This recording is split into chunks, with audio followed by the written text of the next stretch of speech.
going to start 6th lesson, book exercise 5. Question read பண்ணிக்கலாம். Vinod, Karthi and Pranav are partners sharing profit losses in the ratio 2:1. Pranav retired from partnership on 1st April 2018. The following adjustments are to be made. அவர் வந்து retirement ஆகுறதுனால Pranav retirement ஆகுறதுனால நிறைய adjustments வந்து அங்கே பண்ணியிருக்காங்க. So அந்த adjustments என்ன அப்படின்னு சொல்லி கொடுத்துருக்காங்க.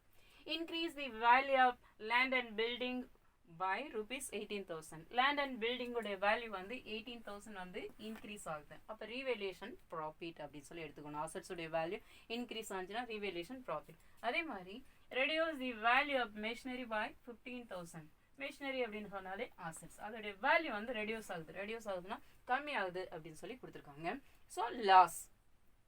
நெக்ஸ்ட் வந்து அவுட்ஸ்டாண்டிங் எக்ஸ்பென்சஸ் ஃபார் rupees 8,000 அப்படின்னு சொல்லி கொடுத்துருக்காங்க. அவுட்ஸ்டாண்டிங் எக்ஸ்பென்சஸ்னா கொடுபட வேண்டிய செலவுகள் அப்படின்னு சொல்லி கொடுத்துருக்காங்க. ஓகேவா? இப்போ செலவுகள் வந்து நம்ம பண்ணோம் அப்படின்னா நமக்கு வந்து லாஸ், லைபிலிட்டியோட வேல்யூ வந்து இன்க்ரீஸ் ஆகும், லாஸ் அப்படின்னு சொல்லி அர்த்தம். ஸோ 3 டிரான்சாக்ஷன் கொடுத்துருக்காங்க. Give Journal, prepare, revaluation. So இந்த 3 டிரான்சாக்ஷனுக்கு வந்து நம்ம ஜேர்னல் ப்ரிப்பேர் பண்ணிவிட்டு ரீவேல்யூஷன் அக்கௌண்ட் வந்து ப்ரிப்பேர் பண்ண சொல்கிறாங்க. ரீவேல்யூஷன் அக்கௌண்ட் வந்து ப்ராஃபிட் வருமா லாஸ் வருமா அப்படின்னு சொல்லி ஃபைண்ட் அவுட் பண்ண சொல்லியிருக்காங்க. ஸோ இதுக்கு வந்து ஜேர்னல் என்ட்ரி எப்படி ப்ரிப்பேர் பண்ணுறது அப்படின்னு சொல்லி பார்க்கலாம். ஃபர்ஸ்ட் வந்து ஜேர்னல் என்ட்ரிஸ் அப்படின்னு சொல்லி ரைட் பண்ணுவோம்.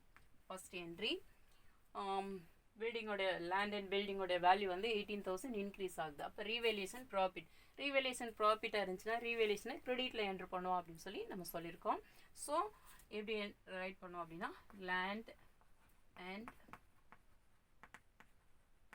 Building account debtor to revaluation account அப்படின்னு சொல்லி ரைட் பண்ணுவோம்.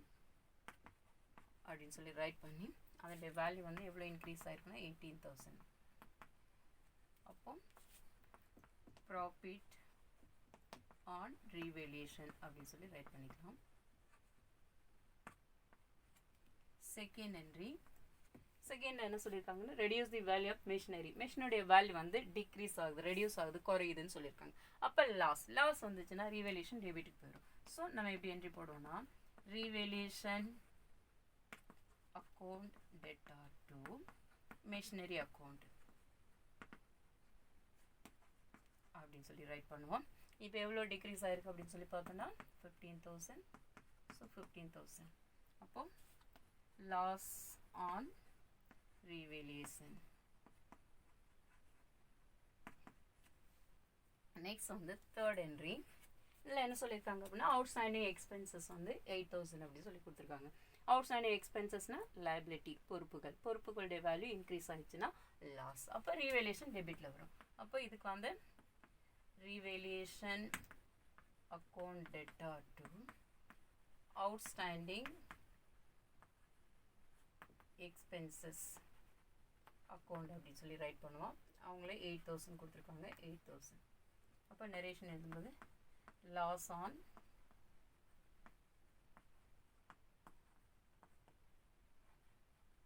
revaluation அப்படின்னு சொல்லி ரைட் பண்ணுவோம். இனி வந்து 3 என்ட்ரி கேட்டிருந்தாங்க, 3 என்ட்ரி ப்ரிப்பேர் பண்ணிட்டோம். இனி லெட்ஜர் அக்கௌண்ட் ப்ரிப்பேர் பண்ணும்போது ரீவேல்யூஷன் ப்ராஃபிட்டா லாஸா அப்படின்னு சொல்லி ஃபைண்ட் அவுட் பண்ணலாம். இப்போ லெட்ஜர் அக்கௌண்ட்ல ரீவேல்யூஷன் அக்கௌண்ட் வந்து ப்ரிப்பேர் பண்ண போகிறோம்.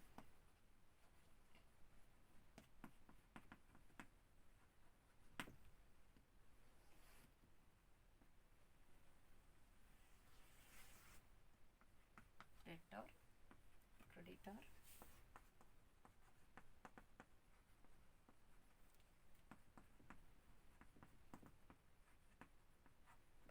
ரைட் பண்ணிட்டோம். இப்போ ஜேர்னல் என்ட்ரி பார்க்குறோம். Land and building account data to revaluation. Revaluation வந்து கிரெடிட்டில் இருக்குது. கிரெடிட் சைடில் போயிட்டு by land and building account அப்படி சொல்லி ரைட் பண்ணி 18,000 வந்து அவுட்டரில் ரைட் பண்ணிடுவோம். செகண்ட் என்ட்ரியில் பார்த்தோம்னா revaluation account data to machinery. Revaluation டெபிட்டில் கொடுத்துருக்காங்க. இப்போ டெபிட் சைடில் போயிட்டு டு மெஷினரி அக்கௌண்ட் அப்படின்னு சொல்லி ரைட் பண்ணி 15,000 ரைட் பண்ணுவோம். தேர்ட் என்ட்ரியில் revaluation account data to outstanding expenses. இப்போ ரீவேல்யூஷன் டெபிட்டில் இருக்குது. ஸோ டெபிட் சைடில் போயிட்டு அவுட்ஸ்டாண்டிங் எக்ஸ்பென்சஸ் அக்கௌண்ட் அப்படின்னு சொல்லி 8,000 ரைட் பண்ணுவோம். வேறு டிரான்சாக்ஷன் இல்லை. இப்போ அக்கௌண்ட் வந்து க்ளோஸ் பண்ணுறோம். க்ளோஸ் பண்ணி ப்ராஃபிட்டா லாஸா அப்படின்னு சொல்லி ஃபைண்ட் அவுட் பண்ணுறோம். இப்போ பார்த்தோன்னா இப்போது கிரெடிட் சைடில் ஒன்லி 18,000 தான் இருக்குது. டெபிட் சைடில் பார்த்தோம் அப்படின்னு சொன்னால் இதை ஆட் பண்ணும்போது 23,000 வரும். ஸோ டெபிட் சைடில் தான் பேலன்ஸ் அதிகமாக இருக்குது. ஸோ இந்த பேலன்ஸை 2 சைட்ஸ் வந்து ரைட் பண்ணுவோம். அப்போது இந்த 23,000 18,000 மைனஸ் பண்ணிட்டோம் அப்படின்னா 5,000 கிடைக்கும். ஸோ இந்த 5,000 கிரெடிட் சைடில் ரைட் பண்ணுவோம். கிரெடிட் சைடில் பேலன்ஸ் வந்தால் ரீவேல்யூஷன் லாஸ். அப்போது பை ரீவேல்யூஷன் லாஸ்ன்னு எழுதலாம். இல்லைனா loss on revaluation transfer to பார்ட்னருடைய கேபிட்டல். லாஸாக இருந்தாலும் பார்ட்னருடைய கேபிட்டலுக்கு தான் ட்ரான்ஸ்ஃபர் பண்ண போகிறோம். இப்போ 3 பார்ட்னர்ஸ் இருக்காங்க, அவங்களுடைய கேபிட்டலுக்கு ட்ரான்ஸ்ஃபர் பண்ண போகிறோம். அப்போ கேபிட்டலுடைய வேல்யூ வந்து டிக்ரீஸ் ஆகும், நமக்கு வந்து லாஸ். அப்போது ரீவேல்யூஷன் லாஸ் அப்படின்னு சொல்லி ரைட் பண்ணிவிட்டு ஃபர்ஸ்ட் வந்து பார்ட்னர் வந்து வினோத் இருக்காங்க. வினோத்ஸ் கேபிட்டல் அக்கௌண்ட், அதே மாதிரி கார்த்திஸ்